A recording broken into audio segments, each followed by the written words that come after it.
Action. You've been busy? There's a memorandum of advice and a draft indictment for you to sign. I'm not even going to bother with whoever the man was who paid for sex with Kayla. The case is going to be too difficult to run if she can't actually identify who she had sex with. Charge the father with soliciting. And when the defence says she's making it all up? She's not, she's telling the truth.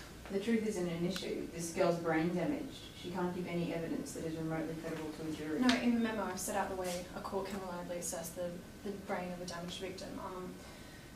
There's some articles from a few psychological papers, and there's psychiatrist paper there too on how a damaged brain perceives truth and lies and can recall events. Obviously we're going to have to call a expert witness, like a psych, who can explain it all to a jury, but I think we're good to go. I can't sign this.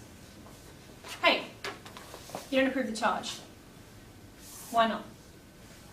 Erin, we don't have the truck driver who paid this girl for sex. I know, that's why I said let's go for the father. Without that man's confession, all we do have is the word of the father, who denies all of this ever happened, against the word of a brain-damaged girl. Well, do you have any aversion to going to trial? I have an aversion to losing. Make the father sweat it out in court. He pimped his daughter out for $100 for God's sake. This case won't even get past committal. That is negative. This girl's own mother says we can't trust a word she says. Oh, and who wants to admit their own husband could do a thing like this? Come on, Peter, it happened.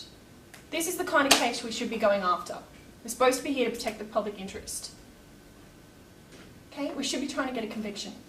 Have you considered what it might actually mean to Kayla? A life free of enforced prostitution. Say that again. Maybe a life free of enforced prostitution? Now say it as if you have a connection to it, that freedom means a lot to her. And also, Mel, I just want you to be aware, you need to stand your ground. There's a bit of shifting focus-wise. You're in close-up. Take a deep breath. How about a life free of enforced prostitution?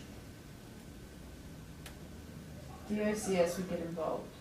They'd have no hesitation removing her from her mother.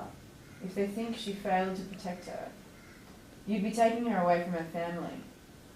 Erin, you're so caught up in this girl's cause, you presume we'll prosecute the father no matter what. It's all very earnest, but this memo jumps so far into the admissibility of evidence we may never even get from Kayla.